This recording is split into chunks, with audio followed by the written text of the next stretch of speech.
আলু করলা ভাজা।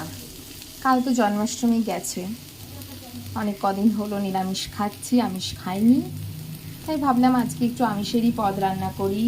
এখানে ভাত ফুটছে, আলু করলা ভাজা প্রায় শেষের দিক, আর নিয়ে এসেছি একটু চিকেন অল্প। এবার চিকেনটা টক দই ফেটিয়ে রেখেছি, টক দই দিয়ে এটা একটু ম্যারিনেট করে রেখে দেব। টক দইয়ের সঙ্গে একটু জিরে গুঁড়ো আর একটু ধনে গুঁড়ো মিক্সড করে নিয়েছি। এবার এটা একটু ম্যারিনেট করে কিছুক্ষণ রেখে দেব। ম্যারিনেট করা হয়ে গেছে।